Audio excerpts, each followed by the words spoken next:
আসসালামু আলাইকুম। অবিরাম বাংলার সংবাদে সবাইকে স্বাগত জানাচ্ছি। আমি নাইম ফাথুম মুবিন। শুরুতেই বিআরবি কেবলস সংবাদ শিরোনাম। বাংলাদেশের সর্বশেষ গুরুত্বপূর্ণ আপডেট সংবাদে আপনাকে স্বাগত। শুরুতেই সংবাদ শিরোনাম, পরে বিস্তারিত।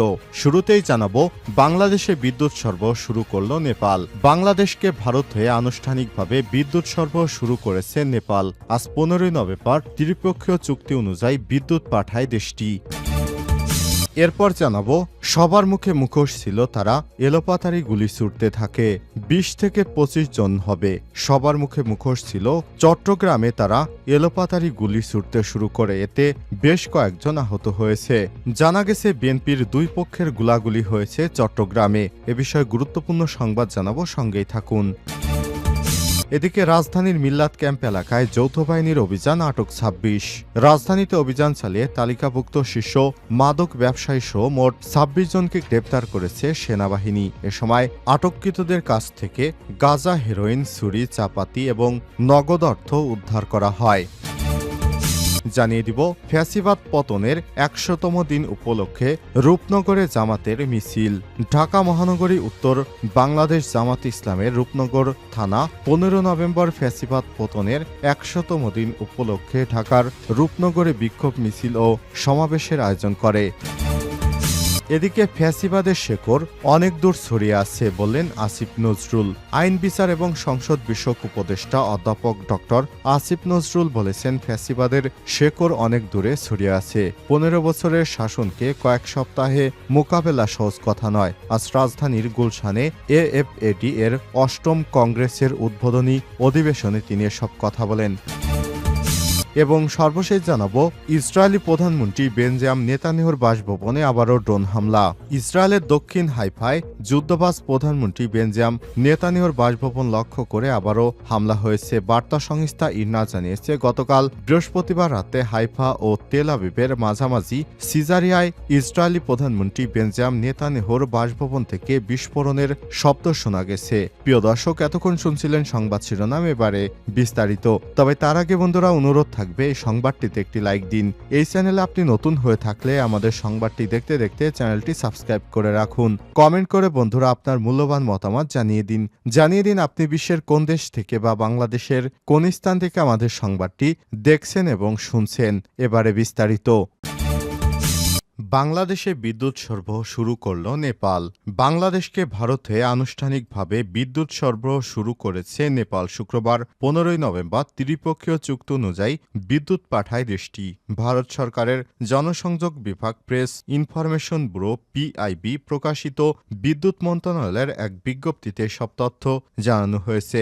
নেপালের রাজধানী কাঠমান্ডুতে ভার্চুয়াল অনুষ্ঠানের পর বিদ্যুৎ রপ্তানি শুরু হয়। সব মিলিয়ে বাংলাদেশে 40 মেগাওয়াট বিদ্যুৎ পাঠাবে তারা। নেপালের বিদ্যুৎ কর্তৃপক্ষের মুখপাত্র চন্দন কুমার ঘোষ চীনা সংবাদ মাধ্যম সিনহুয়াকে বলেছে, ত্রিপক্ষীয় চুক্তি অনুযায়ী 2024 সালের বাংলাদেশের কাছে নেপালের মাত্র একদিন বিদ্যুৎ বিক্রি করতে পারবে। 2025 সালের 15 জুন থেকে আবার বিদ্যুৎ সরবরাহ শুরু হবে।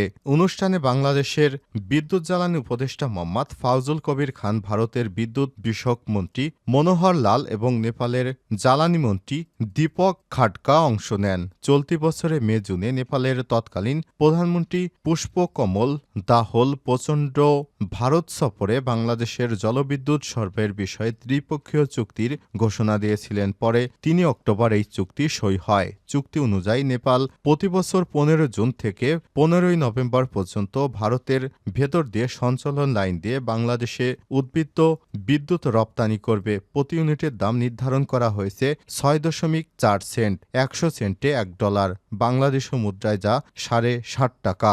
ভারত সরকারের বিবৃতিতে বলা হয়েছে, নেপাল থেকে ভারতে বাংলাদেশে বিদ্যুৎ সরবরাহের মধ্য দিয়ে বিদ্যুৎ খাতে আঞ্চলিক সহযোগিতা বাড়বে বলে আশা করা যাচ্ছে। সবার মুখে মুখোশ পরা ছিল, তারা এলোপাতাড়ি গুলি ছুটতে থাকে। 20 থেকে 25 জনের একটি গ্রুপ, সবার মুখে মুখোশ ছিল। খবর পেয়ে আমরা ঘটনাস্থলে গিয়ে কিছু বুঝে ওঠার আগেই এলোপাতাড়ি গুলি ছুটতে শুরু করে। কেউ কেউ কোপাতে থাকেন, প্রাণ বাঁচতে যে যেদিকে পেরেছি পালিয়েছি, এভাবেই কথাগুলো বলছিলেন চট্টগ্রামের রাউজান উপজেলার একদল মুখোশধারীর হামলায় আহত মোহাম্মদ জসিম উদ্দিন 50। বৃহস্পতিবার 14 নভেম্বর রাতে 10:30টার দিকে উপজেলার নোয়াপাড়া ইউনিয়নের নিরামিষপাড়া গ্রামের আসদ আলী মাতব্বরপাড়া মসজিদ এলাকায় ঘটনা ঘটে। এতে 12 থেকে 15 জন গুলিবিদ্ধ হন। এর মধ্যে 11 জনকে চট্টগ্রাম মেডিকেল কলেজ হাসপাতালে ভর্তি করা হয়। এখন আছেন 3 জন, বাকিদের প্রাথমিক চিকিৎসা দেওয়া হয়েছে। ঘটনার সূত্রপাত হয় গতকাল রাত 9টার দিকে। স্থানীয় দোকানি মহিউদ্দিন সড়ক ধরে নোয়াপাড়া সদর থেকে বাড়ি ফিরছিলেন। সড়কটি অন্ধকার থাকায় তিনি হামলাকারীদের দেখেননি। তারা মহিউদ্দিনের পথ রোধ করে মুঠোফোনে কাকে খুদে বার্তায় লিখেছেন এমন প্রশ্ন করে মারধর ও কুপে আহত করে এক পর্যায়ে তিনি আহত অবস্থায় পালিয়ে ঘরে চলে আসেন। খবর পেয়ে আশপাশের লোকজন জড়ো হয়ে ঘটনাস্থলে গেলে মুখোশধারীরা এলোপাতাড়ি গুলি ছোড়েন। আহত জসিমউদ্দিন বলেন, আমি 3 মাস আগে প্রবাস থেকে ফিরেছি। মহিউদ্দিন আর আমরা সবাই একই বাড়ির। তাকে মারধর করা হয়েছে শুনে আমরা সবাই সেখানে যাই। মোবাইলে রাজনৈতিক মেসেজ দেয়া নিয়ে মহিউদ্দিনকে মারধর করা হয়, কিন্তু সে এমন কিছু করেনি। আমরা কেউ রাজনীতির সঙ্গে যুক্ত না। গুলিবিদ্ধ হয়ে উপজেলার বিভিন্ন বেসরকারি হাসপাতালেও চিকিৎসা নিয়েছেন বেশ কয়েকজন। তাদের গায়ে ছড়াগুলির চিহ্ন রয়েছে। স্থানীয় এবং পুলিশ সূত্র থেকে জানা গেছে যে বাড়ির লোকজন আহত হয়েছেন সেটি নোয়াপাড়া ইউনিয়ন পরিষদের সাবেক চেয়ারম্যান খায়েজ আহমেদের পুরনো বাড়ি নামে পরিচিত। তার ছেলে কামাল উদ্দিনের উপর হামলা করার জন্যই মুখোশধারীরা গিয়েছিলেন। তিনি বিএনপির কেন্দ্রীয় ভাইস চেয়ারম্যান গিয়াসউদ্দিন কাদের চৌধুরীর অনুসারী হিসেবে পরিচিত। অন্যদিকে হামলাকারীরা চট্টগ্রাম উত্তর জেলা বিএনপির আহ্বায়ক গোলাম আকবর খন্দকারের অনুসারী বলে স্থানীয় সূত্র থেকে জানা গেছে। থানা পুলিশ বলছে, মোহাম্মদ মামুনের নেতৃত্বে এই হামলা হয়েছে। তিনি গোলাম আকবর খন্দকারের অনুসারী হিসেবে পরিচিত। এলাকায় মামুন ছাত্র দলের কেন্দ্রীয় সহ সম্পাদক নুরুল আলম হত্যা মামলার অন্যতম আসামি বলে স্থানীয় সূত্র থেকে জানা গেছে। রাজধানীর মিল্লাত ক্যাম্প এলাকায় যৌথ বাহিনীর অভিযোগ, আটক 26। রাজধানীতে অভিযান চালিয়ে তালিকাভুক্ত শীর্ষ মাদক ব্যবসায়ীসহ মোট 26 জনকে গ্রেপ্তার করেছে যৌথ বাহিনীর। সময় আটককৃতদের কাছ থেকে গাঁজা, হেরোইন, ছুরি, চাপাতি, নগদ অর্থ উদ্ধার করা হয়েছে। শুক্রবার 15 নভেম্বর রাজধানীতে বাংলাদেশ সেনাবাহিনীর 6 স্বতন্ত্র এডি ব্রিগেড কর্তৃক গোপন সংবাদের ভিত্তিতে পল্লবী থানাধীন মিরপুর 11 সংলগ্ন মিল্লাত ক্যাম্প এলাকায় যৌথ বাহিনীর অভিযান চালিয়ে তাদেরকে আটক করা হয়। আটককৃতদের মধ্যে রয়েছে মোহাম্মদ হাফিজ, রাব্বি গাজী, করিম গাজী, রাজিয়া বেগম, মোসাম্মদ বিজলি ও দীপা আক্তার। উল্লেখ্য, পল্লবী থানায় উক্ত আসামিদের বিরুদ্ধে একাধিক মামলা রয়েছে। প্রয়োজনীয় জিজ্ঞাসাবাদ ও আইন কার্যক্রম সম্পন্নের জন্য উক্ত শীর্ষ মাদক ব্যবসায়ীদের পল্লবী থানা পুলিশের নিকট হস্তান্তর করা হয়েছে। দেশের যুব সমাজের মাদকের অভিশাপ থেকে মুক্ত রাখতে এবং আইনশৃঙ্খলা পরিস্থিতি স্বাভাবিক রাখতে বাংলাদেশ সেনাবাহিনী কর্তৃক এ ধরনের অভিযান অব্যাহত থাকবে বলেও জানা গেছে। ফ্যাসিবাদ পতনের 100তম দিন উপলক্ষে রূপনগরে জামাত ইসলামের মিছিল। ঢাকা মহানগর উত্তর বাংলাদেশ জামাত ইসলামের রূপনগর থানা 15 নভেম্বর ফ্যাসিবাদ পতনের 100 দিন উপলক্ষে ঢাকা মহানগরে বিক্ষোভ মিছিল ও সমাবেশের আয়োজন করা হয়েছে।